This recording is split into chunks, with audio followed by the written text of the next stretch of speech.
What's up, guys, and welcome to our new series, In Depth, where you send in your tattoos and I go over your design, composition, and technique, and hopefully give you a new perspective on how to tackle your pieces in the future.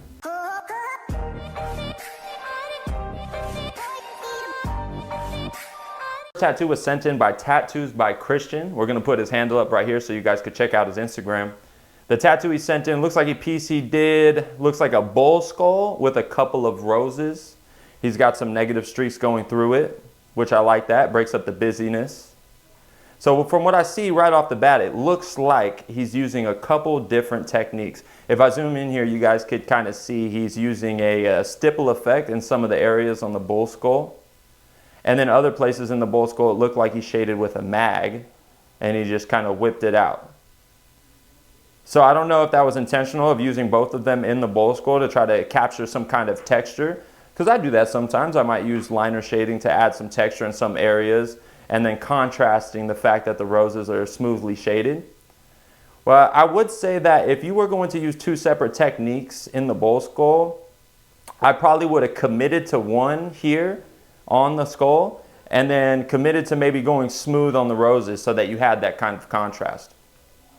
So really what you're trying to do is separate these elements so that you could see them apart from each other from far away.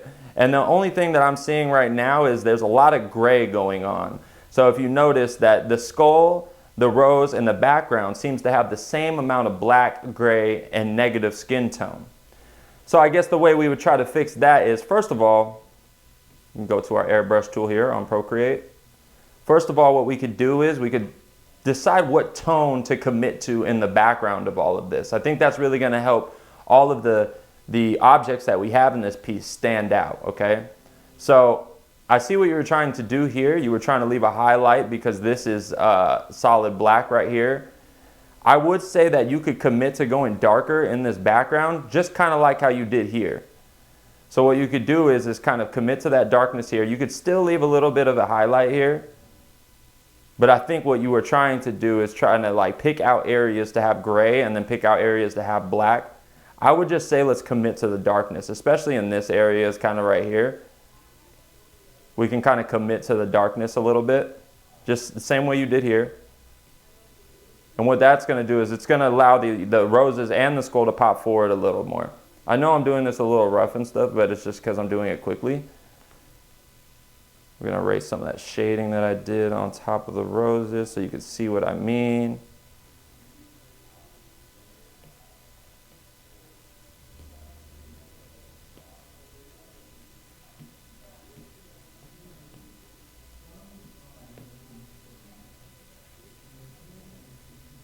Okay, now that we added a little bit of darkness to the background a bit, next thing I would say that we should do is, like I said, the background, the skull, and the roses have the same amount of black, the same amount of gray, and the same amount of negative space. So what we want to do is decide which one has what. I would say we commit to the skull having more negative in it, more skin tone.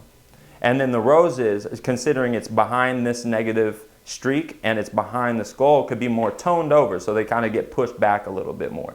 So what we could do is, for me to show you this in real time, maybe this will work out.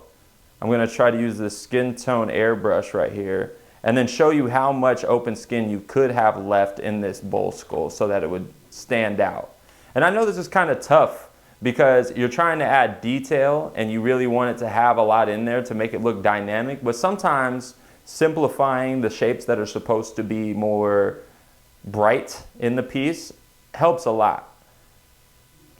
So really what I'm trying to do is find those areas that you maybe added a little more shading than actually was necessary, and then just letting them breathe a little bit. More detail is not always the answer, considering we're trying to get these objects to stand apart from each other.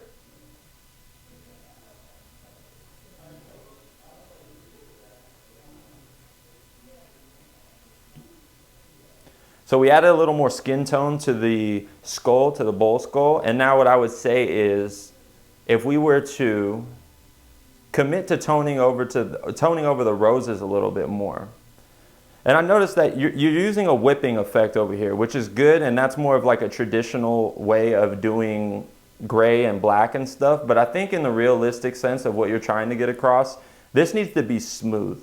And I think that a lot of people have trouble getting very smooth light grays, like their lightest gray. So the darks are usually pretty simple for most people because you're saturating them. But when it becomes the task of fading a light gray out to skin so that you have that milky, smooth look, especially on some roses, that seems to be a little bit tough for people. So what I would say is, like, you could commit to adding a little bit more grays in here so that it would stand apart from the bull skull. Maybe even toning over some of these spaces in the pits of the rose where they're supposed to be like a lot darker. Like in here, I definitely would have pulled out some darker grays right here and kind of toned over this entire area. Same with this over here. I might even have blacked this out, to be honest with you. I don't know what your reference looked like, and that's probably what you're going off of, but I definitely would have tried to add some heavy shadowing just to make this have a little bit more black than maybe the skull does.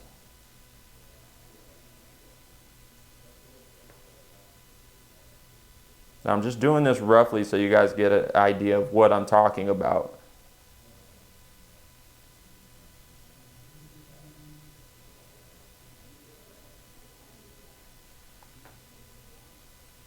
And again, getting your technique for the light gray and getting it all really smooth, I think that's going to help you a lot to get the effects that you're looking for. I understand that when this heals, a lot of that redness will go away and it would look a little bit smoother. But the smoother you can get it right off the bat when you first do it, the even smoother it's going to look when it's healed. You know what I mean? Just give some contrast to that negative streak right there. So already what you're seeing is we're having more darker pits in the flower, which is allowing it to stand apart from the more negative bull skull.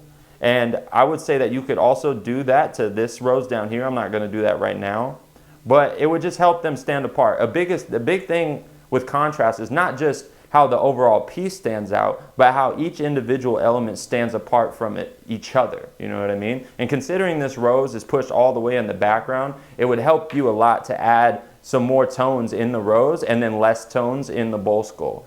You also could have committed to, kind of like how you did in this horn, you could have committed to darkening this horn as well. I think like the deep, dark, like texturized horns really stand out a lot with the skulls and stuff because, you know, the skull is light and then you could use the horns to easily contrast that.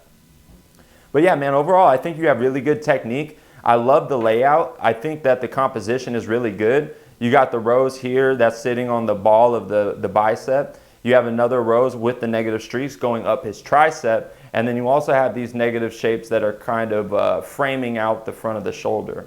The only critiques I would have was those about the technique. Committing to the liner shading if you're going to do that in the bull skull instead of having both of the techniques.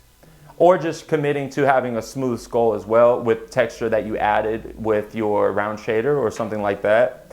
And the only other thing I would say is if you really want to go balls to the wall is I always tell my guys that you could always go bigger. This could be bigger. You know, this rose in itself, by itself, I'm going to show you right now. Let me get to my, what do I want to use? Let's just go to an inking brush. This rose could have filled up this entire area so you didn't have any dead space over here. This really would have like framed out really good if this horn came up in the front of his shoulder, this horn came up and behind his shoulder, and then this rose really kind of filled up the backside of his arm. Because a lot of what people do when they design an outside of the shoulder piece is they design it to where it just sits right on the outside of the arm. But really what I want to get across is you could always go bigger, and what that's going to allow you to do is go up and over the shoulder and then kind of around the sides as well so that you kind of get that full coverage. And I think that's what people are looking for when they're getting pieces like this. They really want to feel the fullness and they want to feel all the elements kind of tying together to make a cohesive piece. So consider going bigger on all your pieces. I always say go 60% bigger than what you think you need to be doing, and you'd be surprised how often you'd pick the 60% or something around there. It's always going to be bigger than you think, you know, especially if you want to go for that really full dynamic look, you know what I mean? But yeah, Tattoos by Christian, thank you for sending that in. Lovely piece, and I think you're doing really good. Just adjust some techniques and make your pieces a little bigger if you want to go crazy.